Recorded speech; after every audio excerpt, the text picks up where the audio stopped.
La Amazonia es una fuente de misterios, algunos de ellos insondables.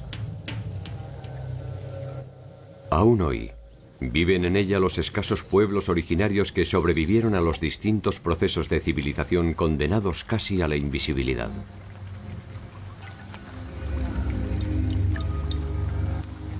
Solo unos pocos han tenido desde entonces contacto con lo que llamamos el mundo exterior.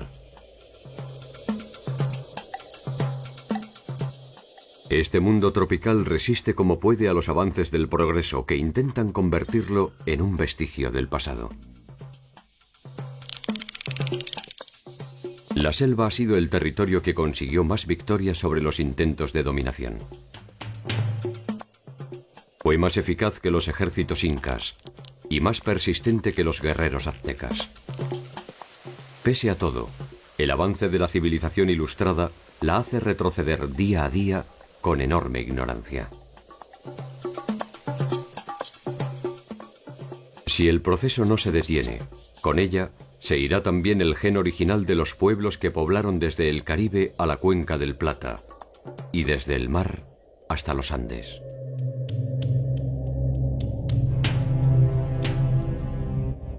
Los primeros avances de la conquista europea se toparon con la exuberancia de su paisaje. Sobre esta idea construyeron un ideal de abundancia y lo proyectaron con fanatismo sobre el resto del continente.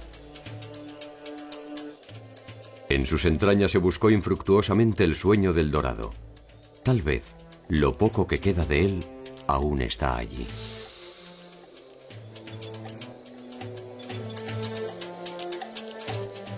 Las sociedades selvícolas y fluviales de Latinoamérica han definido una manera de entender al continente.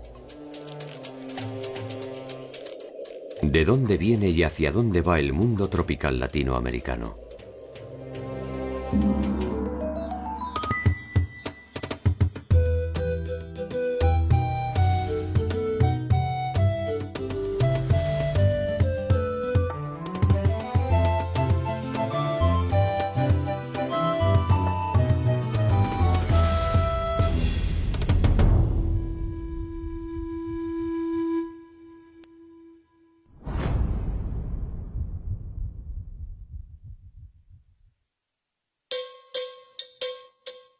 Las sociedades originarias del actual territorio de Brasil se dividen en función de un tronco lingüístico común. Los tupí o tupí guaraní, los G, los caribe y los arawak. Desde allí produjeron asentamientos permanentes y permanentes migraciones. Algunos de ellos alcanzaron los territorios de las actuales Argentina, Bolivia, Brasil y Paraguay. Otros fueron hacia el este, otros hacia el norte. Como fuera, terminaron poblando zonas del Perú, el Ecuador, Colombia y Venezuela y llegaron hasta el Caribe. Nós vamos ver que havia grupos indígenas que habitavam áreas do que é hoje o território brasileiro, mas que habitavam países adjacentes e até países mais distantes, por exemplo, no Caribe, né? As ilhas do Caribe eram ocupadas por falantes, os taínos, por exemplo, falavam uma língua arawak. Los grupos caribe son grupos que coexistieron con los taínos en los territorios insulares, sobre todo en las Antillas Menores. Las primeras referencias escritas sobre las culturas de la región del Caribe se remontan al inicio de la invasión española en 1492. Si somos fieles a las cartas de Colón y a sus referencias, los primeros en figurar en la historia son los llamados taínos. Según el detalle de sus cartas iniciales, no parece haber dudas de que el mundo taíno era un mundo próspero y no exento de violencia.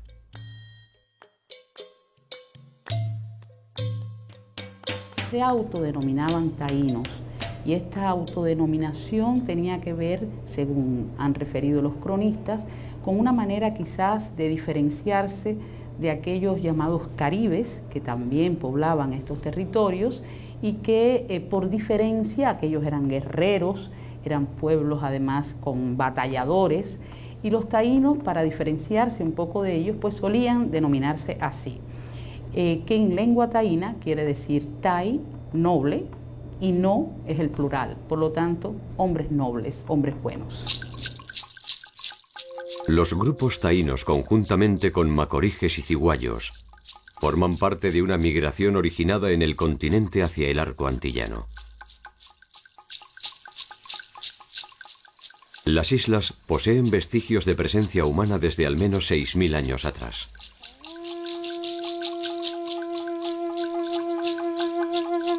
Los taínos estaban organizados políticamente en cacicazgos, es decir, la estructura que dominaba la estructura política de estos pueblos era la figura del cacique, que era además una figura que tenía dominio sobre la comunidad y sobre el territorio de esa comunidad.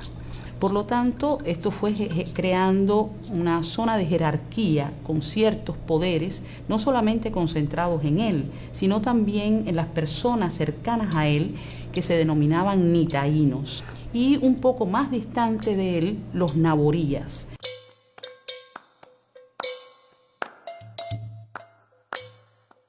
El territorio que ocuparon los taínos será presentado públicamente el 25 de abril de 1507 en la abadía de Saint-Dié, en una de las primeras ediciones de los viajes de Américo Vespuccio a través del primer mapa que da cuenta de la presencia de América. Se trata de un boceto algo impreciso y tosco. Representa más un anhelo que una realidad y da cuenta de una serie de islas y una breve franja costera. Sus límites no iban más allá de donde el cartógrafo había imaginado. Solo era verídico en un sentido. Expresaba la decisión de considerar a la Tierra que el futuro propiciara como un todo único, apenas divisible y sin matices.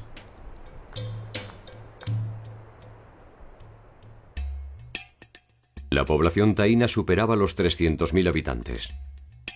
Vivían desnudos, eran de baja estatura y extremadamente cuidadosos de su aspecto e higiene. Colón los describe en principio como amigables y bondadosos.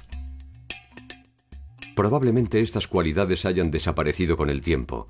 De hecho, apenas unas décadas después, el pueblo taíno prácticamente había desaparecido.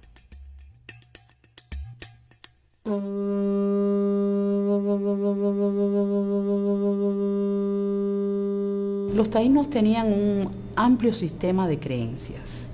Tenían ideas acerca de la existencia de animales que tenían carácter totémico, que tenían carácter mítico en la formación de sus imaginarios. Entre algunos de estos animales están todos aquellos que pudieran convivir entre la tierra y el agua. Las representaciones de su cosmogonía se identificaban como semíes y estaban relacionadas con fuerzas de la naturaleza. Una de sus invenciones domésticas más ingeniosas fue la hamaca tejida. Fabricaban cigarros a los que llamaban túmanos. Dos modestas invenciones que sobrevivieron hasta el día de la fecha.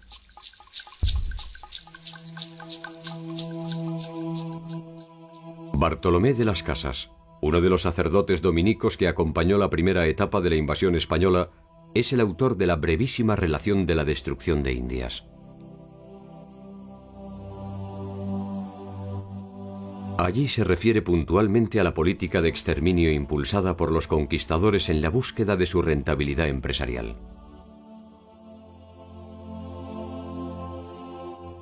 Sus comentarios, junto con los de Montesinos, han sido justicieramente memorables, y en base a estos debates se reconoce un lado bueno en la conquista.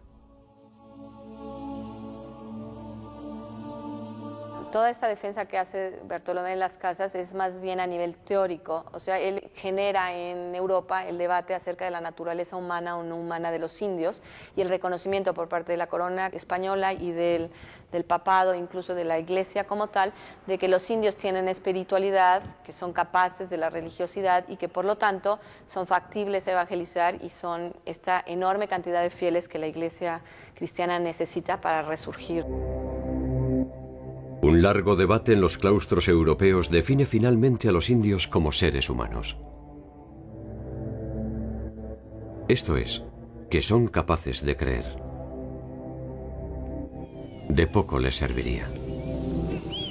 Cuando murieron por los maltratos o las ejecuciones, fueron reemplazados sin luto por esclavos de raza negra provenientes de África, que infelizmente no habían alcanzado todavía el estatus de hombres susceptibles de evangelizar.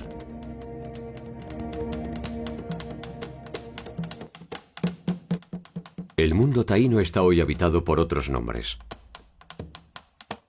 Los rostros de particulares de sus pobladores originarios no poseen registros veraces. Las rebeliones se inician prácticamente desde el inicio. Hay movimientos y hay acciones de rebelión.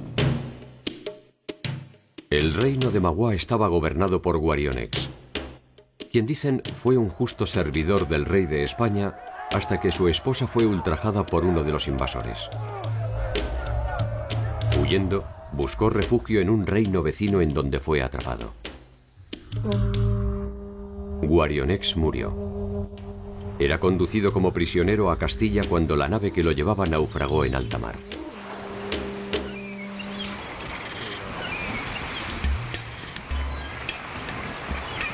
Los taínos habitaban la isla de Haití, Puerto Rico y parte de Cuba.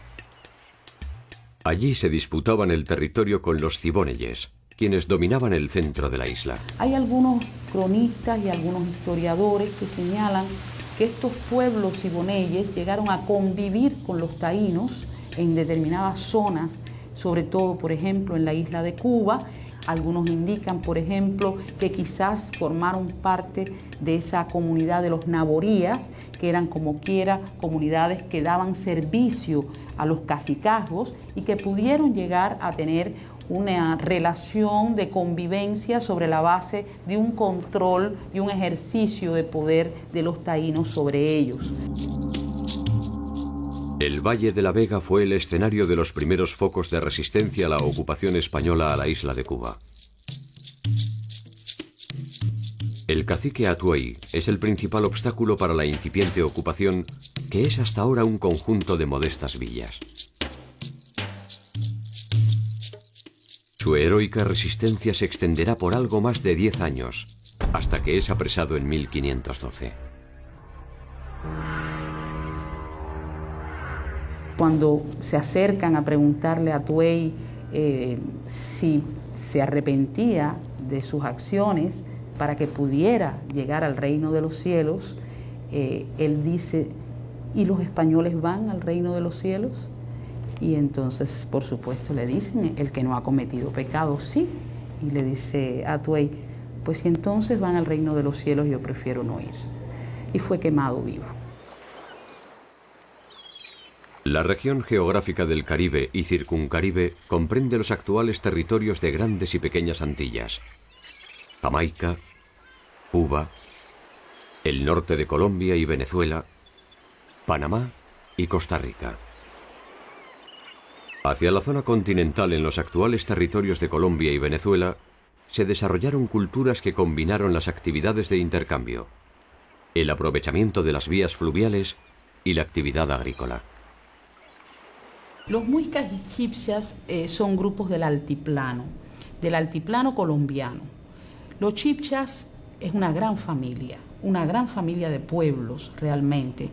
Y hoy día se ubican estos pueblos prácticamente desde Costa Rica hasta Ecuador.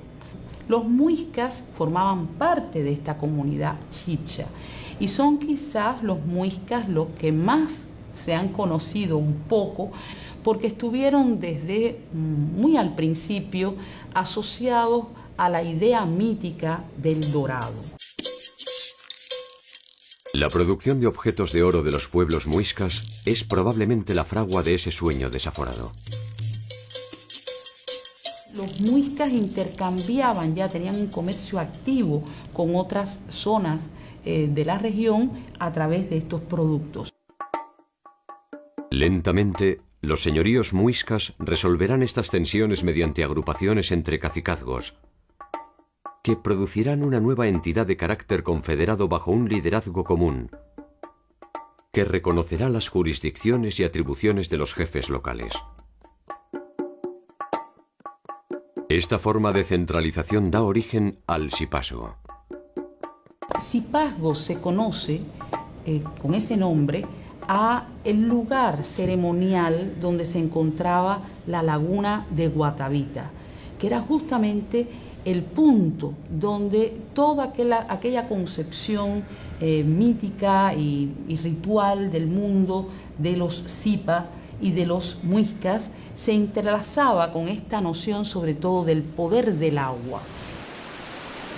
El agua que formaba parte, se suponía también el centro fundamental de donde emergía la vida, porque justamente era en la laguna de Guatavita donde se realizaba el ceremonial de entrega a las aguas de las riquezas de la comunidad.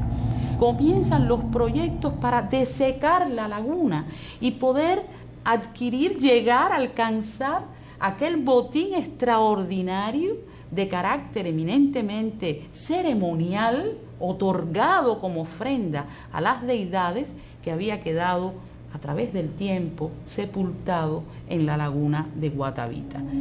Justamente la acción de los muiscas y de los Zipa y toda esta zona del Zipazgo ante la conquista fue sumamente fuerte. Cuando el grueso de la invasión llega a territorio muisca, este se encuentra en un delicado equilibrio de poder. El jefe Sugamuxi ostenta el equilibrio regional y alcanza un entendimiento relativo con los españoles. Las alianzas que establecen con los españoles, yo diría, fueron esencialmente estratégicas. Las utilizaron en muchas oportunidades caciques de toda esta región. Es decir, generar determinadas alianzas que permitieran justamente conocer el terreno y avanzar en un acto de rebeldía mayor. En 1538, en Timaná, Pedro de Añasco manda a quemar vivo al hijo de la cacica Gaitana. Entre los años 39 y 40, Gaitana desarrolla justamente aquí en la zona colombiana una acción de resistencia muy importante y desarrolla además una acción colectiva, reúne, integra a los indígenas y los prepara para enfrentar la lucha con los españoles. Las jefaturas se confederan. Más de 6.000 guerreros se preparan para dar combate. Atacan a las fuerzas españolas y las derrotan de manera contundente. Añasco es tomado prisionero. Le arrancan los ojos y lo conducen de aldea en aldea mediante una soga que le atraviesa la lengua. Finalmente, es sacrificado. Gaitana se convertirá en un emblema que perdurará más allá de la inevitable derrota.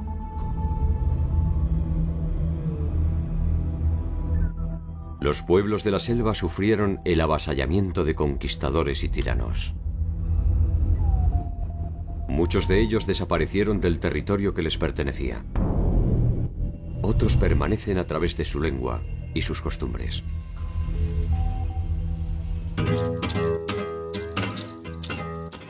El estudio de las culturas originarias del Brasil plantea algunas dificultades que tienen que ver con las condiciones geográficas de sus emplazamientos, que en ocasiones ha dejado pocos indicios para su interpretación.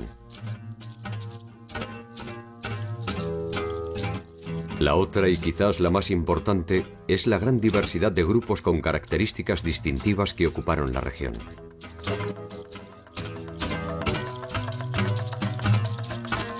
Mas a gente imagina que tudo que está localizado, por exemplo, o que a gente chama de terras baixas da América do Sul, que são essas zonas que estão a leste dos Andes, ou mesmo no Caribe, eram regiões que tinha pouca gente vivendo, a ocupação humana não era muito densa. E, na verdade, essa imagem não é correta, né? Essas regiões, a arqueologia está mostrando que essas regiões também eram densamente ocupadas. Una de las formas en las que se intentó resolver esta dificultad fue la de integrar a pueblos diversos siguiendo el tronco lingüístico al que pertenecen. Essas grandes divisões linguísticas que, entre Arawak, Tupi, Gê, Caribe e outras famílias correspondem de fato padrões de organização social, política, religiosa diferentes. A Europa é menos diversa do que, por exemplo, a diversidade que existe entre os povos indígenas aqui das terras baixas da América do Sul. La llegada de la invasión europea produciría el primer contacto con esta diversidad poblacional. Sin embargo, al igual que en otras partes del territorio continental, estas diferencias se verían unificadas bajo una sola caracterización algo esquemática. Los Tupinambá.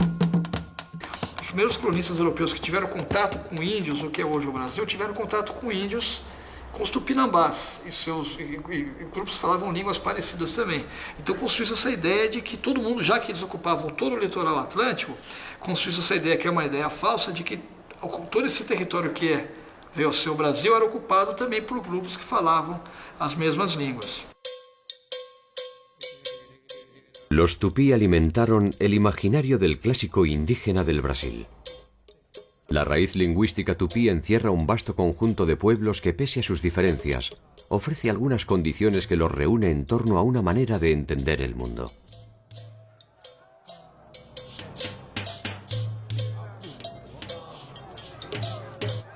En sus múltiples versiones, fueron siempre pueblos aguerridos y constituyeron una avanzada de resistencia a la invasión europea. La guerra era uno de los motores del funcionamiento de su sociedad, y entre sus ritos más temidos está el que cimentó una de las tantas leyendas negras sobre los pueblos originarios: el canibalismo. El canibalismo fue una práctica ritual cometida sobre los enemigos, y cuyo objeto central era la adquisición de las virtudes del vencido y la reafirmación de un sentido de pertenencia a la comunidad.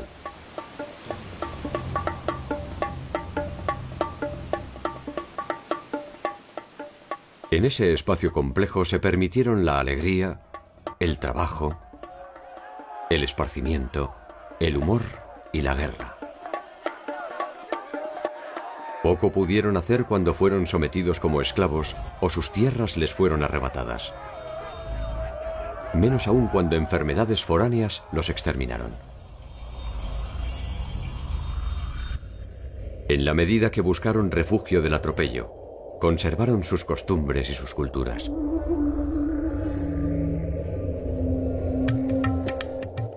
La tierra de Santa Cruz fue el primer nombre que los portugueses dieron al actual territorio de Brasil. La expedición de Pedro Álvarez de Cabral arribó a la costa que llamaron Puerto Seguro el 24 de abril del año 1500. Os povos indígenas, desde o início, desde o momento em que é estabelecido o governo geral, eles são gentios, não é? E como tais, eles devem ser evangelizados. Então, dos pontos principais do governo português na América é a evangelização dos indígenas.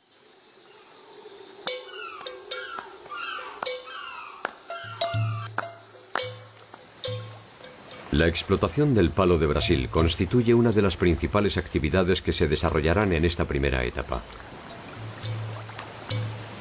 En 1511, el buque Bretoa llega a una factoría establecida en las cercanías del Cabo Frío, al sur de Brasil.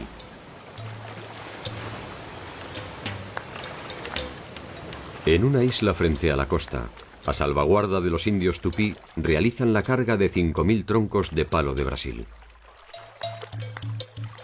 Los troncos, que presumiblemente eran de escaso valor para los tupí, fueron canjeados por objetos que eran de escaso valor para los portugueses. En el viaje de regreso a Lisboa fueron embarcados además 35 indios que habían sido secuestrados para ser comercializados como esclavos.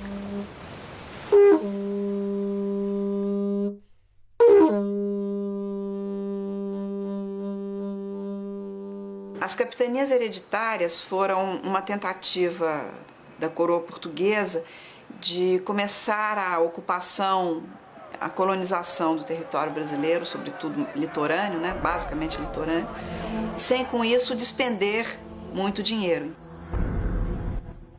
El primer obispo de Brasil, Pedro Fernández Sardiña, fue uno de los principales impulsores del exterminio de los tupí.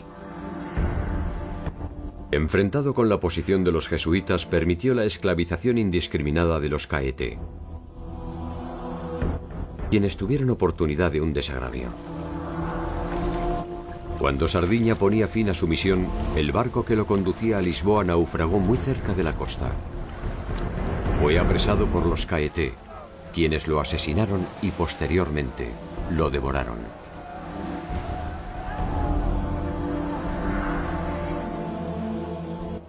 El entonces gobernador Mem de Sa ordenó una expedición punitiva de grandes proporciones para exterminarlos. Los más afortunados apenas aspiraron a ser atrapados como esclavos. A escravidão ela é proibida na lei, mas na realidade os indígenas foram escravizados sistematicamente. E como os portugueses chegaram e ficaram muito na costa, os índios foram sempre entrando, não é, para fugir ou se aproximavam então para fugir dos portugueses.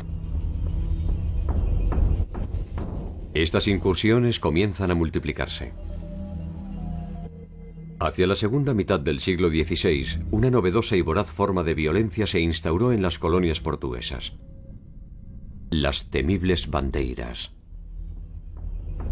O primeiro momento das bandeiras é esse avanço pelo sertão em busca de índios que serão escravizados. Os números são muito também discutíveis, mas há alguns que afirmam que por volta de 50 mil índios acabaram, durante todo o século XVII, acabaram sendo tomados pelos bandeirantes para serem escravizados. Comandadas por blancos y compuestas fundamentalmente por mestizos, que eran conocidos bajo la denominación de mamelucos, contaban entre sus miembros también con población indígena.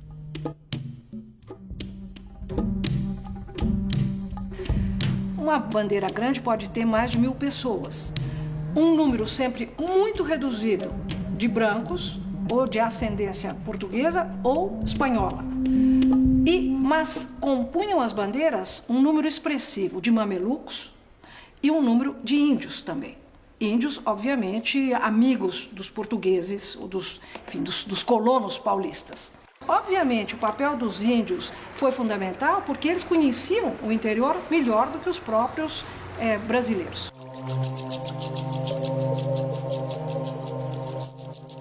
La introducción de la Compañía de Jesús en territorio brasileño habría de producir una inédita alteración de las fuerzas en puja durante la conquista.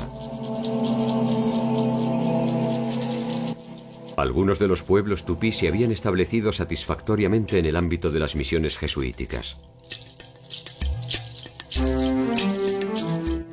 Desde las misiones se resisten no solo los ataques de los colonizadores, sino también de los propios grupos originarios. Os jesuítas estabelecem reduções. Essa experiência das reduções foi uma experiência muito interessante, considerada por alguns autores quase como uma experiência comunitária, comunista, entre aspas, né? E depois, no século XVIII, no contexto geral de perseguição aos jesuítas, os portugueses expulsam os jesuítas do Brasil e de Portugal. La demanda de esclavos y las presiones del resto de las potencias europeas sobre el territorio portugués habrían de producir una multiplicación exponencial de los bandeirantes. Manuel Borba Gato, Fernão Dias Pais Leme, Bartolomeu Bueno, esses são, digamos, os mais conhecidos. Por outro lado, a historiografia mais, há bastante tempo, tem uma visão muito crítica dos famosos bandeirantes. Os bandeirantes como homens brutais, cruéis, que foram apresar os índios, que mataram os jesuítas e que faziam, em busca dos seus lucros, não teriam escrúpulos e cometeriam toda a violência possível. Los potiguar, al norte de Pernambuco, resistieron a los portugueses hasta que fueron derrotados en el 1600. nas ocasiões em que os portugueses tiveram que se enfrentar opositores, outros europeus como franceses e holandeses, os indígenas foram decisivos, as alianças indígenas. Mas elas se verificaram de ambas as partes. Há também indígenas que apoiam os holandeses e os franceses. En 1712, Mandú Ladino comienza a construir su propia leyenda. Originario del territorio, se había criado en las misiones. Poco a poco construirá un liderazgo que desemboca en una resistencia orgánica a las bandeiras. Que era indígena, que acabou sendo catequizado pelos jesuítas, então ele foi ensinado, ele conhecia a religião católica, foi batizado com o nome de Francisco. Ele, desse modo, conhecia o mundo branco. Mas ele, num determinado momento, decide voltar às suas origens e vai liderar uma rebelião contra os brancos. Ladino resiste en Marañón, Piuaí y Ceará. Sin embargo, poco a poco el avance de los portugueses debilita su resistencia. Hacia 1517 la rebelión está prácticamente derrotada y la muerte de Manu Ladino en 1719 desencadena el exterminio final de los Tapuya. No fim do século XVII, uma série de embates entre brancos e indígenas que ficaram conhecidos como guerras bárbaras, que envolvem brancos e índios, mas a gente sempre tem que lembrar que há índios aldeados que vão ficar ao lado dos brancos para lutar contra outros grupos de indígenas. Não há uma unidade de todos os indígenas contra os brancos, porque senão, obviamente, não haveria mais nenhum branco no Brasil. Porque se eles tivessem todos se unido, os brancos teriam desaparecido.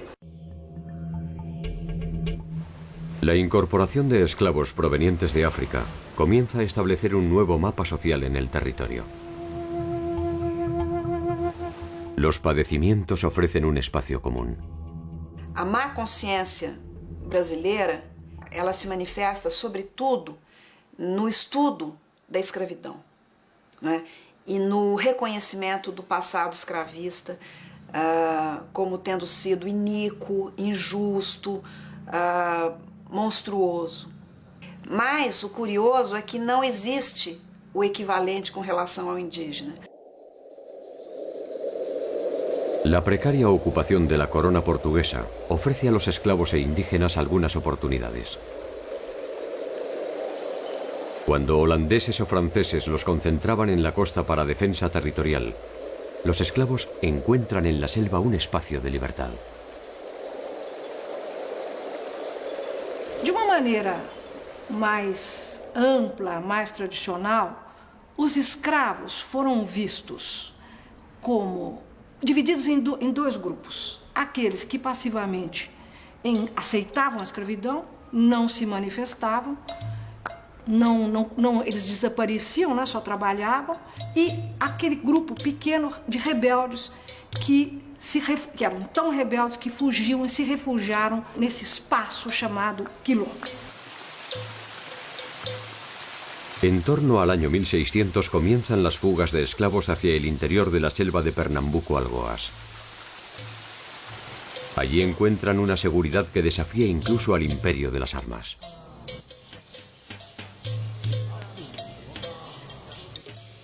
Quilombos es probablemente una deformación del vocablo quilombo, que significa campamento, en el idioma originario de los angoleños que llegaron al Brasil en calidad de esclavos. Los quilombos fueron una experiencia independiente, autónoma e inédita, que exigió no solo la utilización de la violencia, sino también un alto grado de organización. Era preciso também produzir tudo, a roupa que se fazia de casca de árvore, aliás, um costume africano. Também havia dentro dos quilombos, escravos. A ideia também de que o quilombo era um espaço, não é, totalmente fechado sobre ele mesmo, é uma ideia equivocada. Portanto, era preciso ter boas relações com ou grupos de indígenas, mamelucos, ou, enfim, era preciso fazer comércio. El quilombo fue una inusual forma de organización. Una sociedad primordialmente negra, de carácter independiente y con capacidad de lastimar los contornos del sueño imperial portugués. Os quilombos são, obviamente, pensados pelos fazendeiros e pelas autoridades coloniais como um grande perigo, porque o quilombo é o lugar imaginado, sonhado da liberdade, que produz um efeito negativo para os fazendeiros e para as autoridades coloniais, que estão ali para manter a escravidão. La embestida fatal no tardaría en producirse. Los días finales encuentran al quilombo gobernado por un noble africano, Ganga Zumba. Em determinado momento em que o governador da província, da capitania de Pernambuco, faz um tratado de paz com ele, com Ganga Zumba. E Ganga Zumba decide aceitar esse tratado. Sin embargo, no todos están dispuestos a esta capitulación. Zumbi, un sobrino de Ganga Zumba, se resiste al acuerdo con los portugueses. Ganga Zumba foi assassinado, morreu. Afirma-se que envenenado por certos grupos ligados a Zumbi e contrários a ele. Desse modo, Zumbi se transforma no líder que vai enfrentar as últimas incursões contra Palmares, e daí a sua grande fama. En 1694, una expedición especial compuesta por indios, mestizos y portugueses ataca Palmares. Ya sin alternativas, con la población diezmada y sin alimentos, Zumbi se retira a la selva sin dejar de hostigar a los bandeirantes. Zumbi es capturado y ejecutado por los portugueses. Sin embargo, la leyenda ofrece otra versión de los acontecimientos. Que o Zumbi, então, nesse momento, como combate se fez à noite à beira de precipício, ele haveria, num gesto dramático, se atirado no precipício, se suicidado. De alguna forma, este último salto al vacío le ofrece un justiciero homenaje a su sueño de libertad.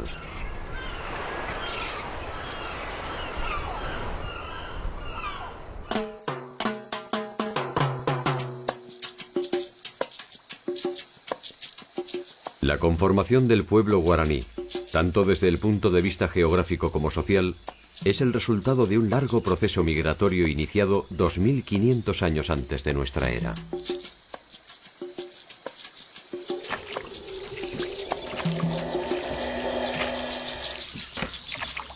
Los guaraníes son quizás el modelo más emblemático de los pueblos nómadas e inmigrantes de Sudamérica.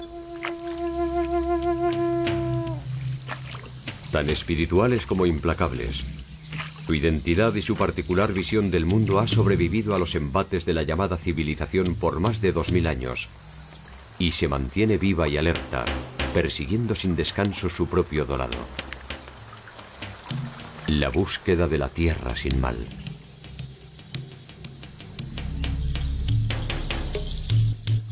El pueblo guaraní habita hoy en distintas comunidades.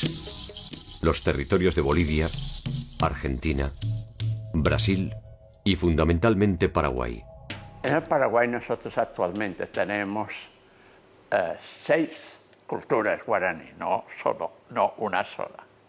¿Por qué 6? Porque son grupos humanos, etnias, que son todas guaraní, pero al mismo tiempo se diferencian.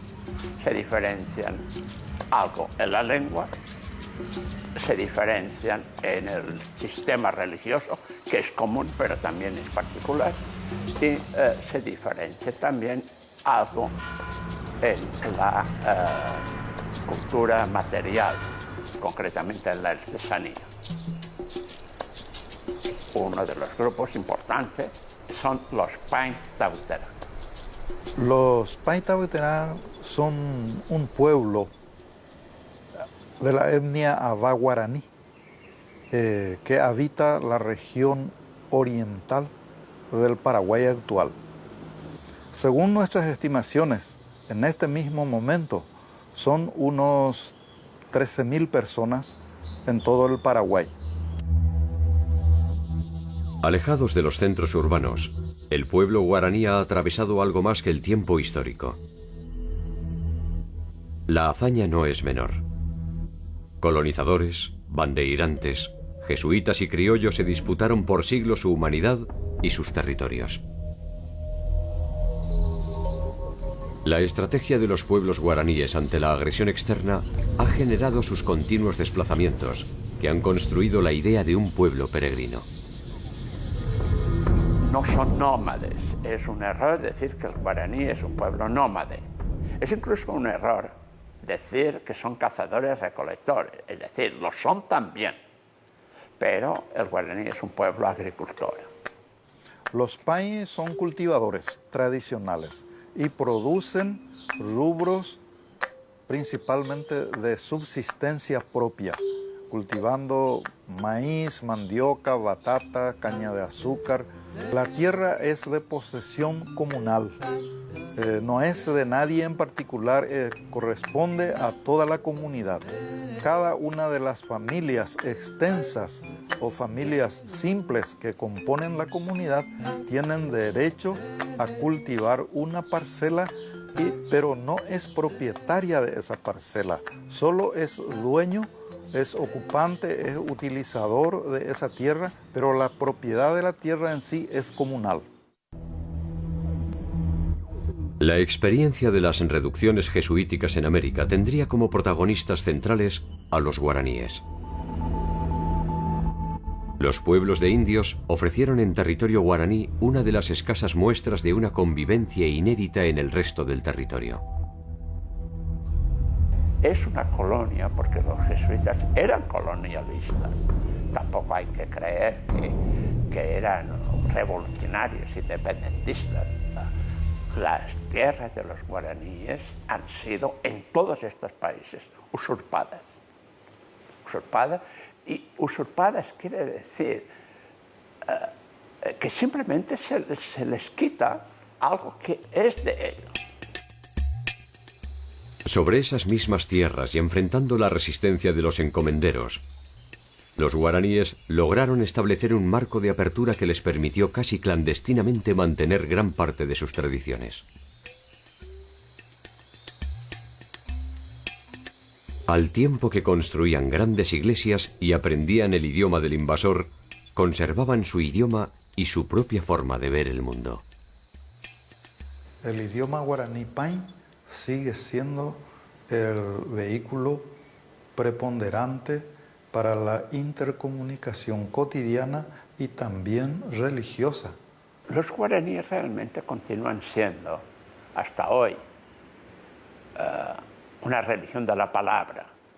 O sea, ya los misioneros se daban cuenta de que eran religiosos, pero al mismo tiempo no tenían objetos de culto ni templos. Incluso uno de los jesuitas dice que los guaraníes se distinguen por ser finos ateístas. El ánimo, el espíritu, al ser un fenómeno ya más colectivizado, eso también ayuda a ir mejorando el propio espíritu. Y llega un momento a alcanzar cierta plenitud y ahí es en donde ya prácticamente se accede al contenido del Ubumanae, que ellos llaman a la tierra sin mal. La tierra sin mal es el estado que los guaraníes buscan desde el inicio de los tiempos. No es un espacio geográfico. Es un espacio interior que solo puede alcanzarse mediante la plenitud espiritual. para los Paintabitená el alma de todos nosotros en algún momento determinado regresa al Padre, al Creador, al lugar donde está Ñanera muy papá, al Padre, al abuelo último primero. La cosmogonía Pain da cuenta de ese fenómeno de la creación del mundo. Y este cosmo, este hecho de la creación, tiene un lugar en el mundo actual. Ese lugar es el que se denomina Yasuká Vendá. Es el lugar donde existe el Yasuká y es el lugar donde el abuelo último primero dio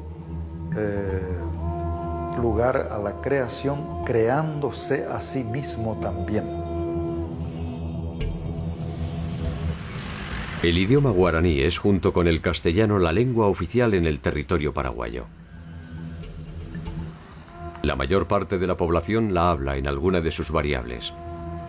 Sin embargo, hasta no hace mucho, estuvo prohibida en el país, pues se la consideraba como un signo de atraso. El guaraní se habla también en vastas regiones de Brasil, Argentina, Uruguay y Bolivia. La persistencia de su cultura delimita la verdadera dimensión de un país que desconoce las fronteras geopolíticas y se extiende hasta donde haya un guaraní que se reconozca como tal.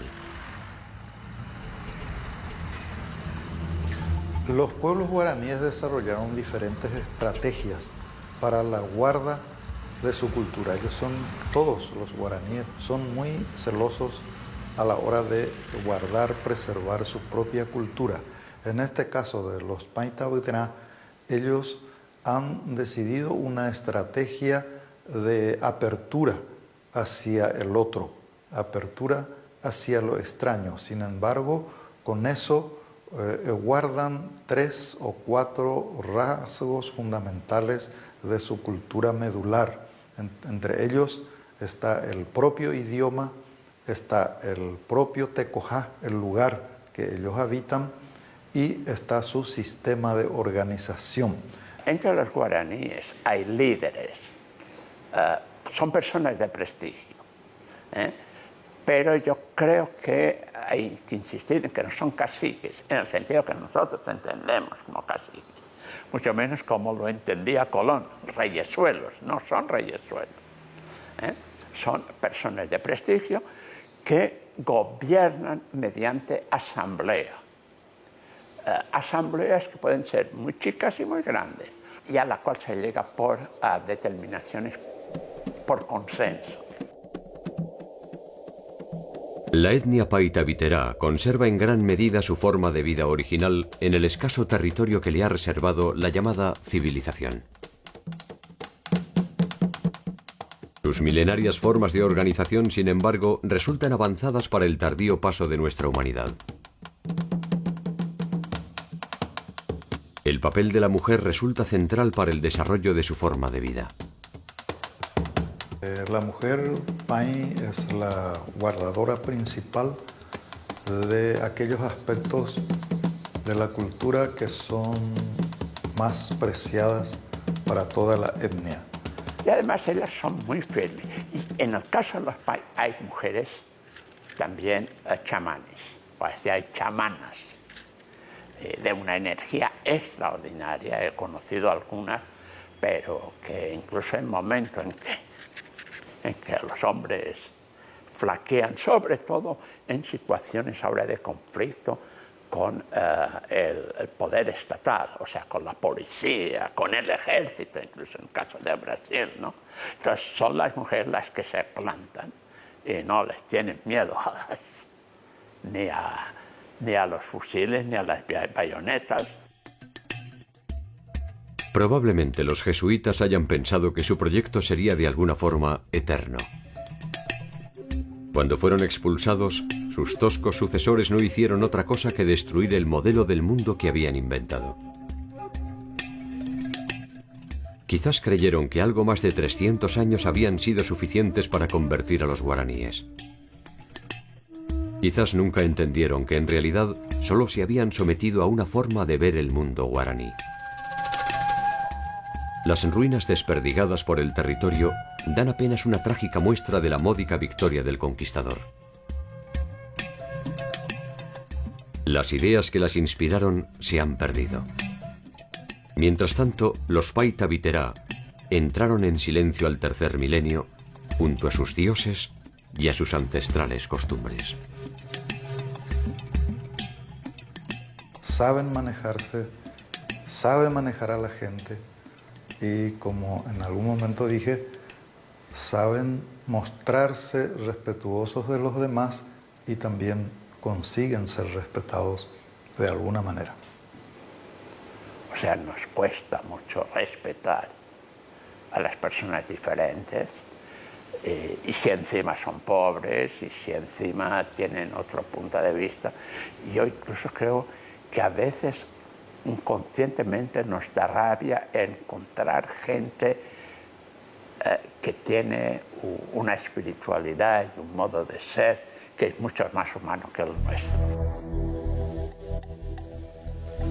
Los pueblos de la selva sufrieron el avasallamiento de conquistadores, bandeirantes, evangelizadores, progresistas, corporaciones y tiranos. Muchos de ellos desaparecieron del territorio que les pertenecía. Otros permanecen a través de su lengua y sus costumbres. Los más afortunados conservan una buena parte de la forma de vida que eligieron y que les da razón de ser.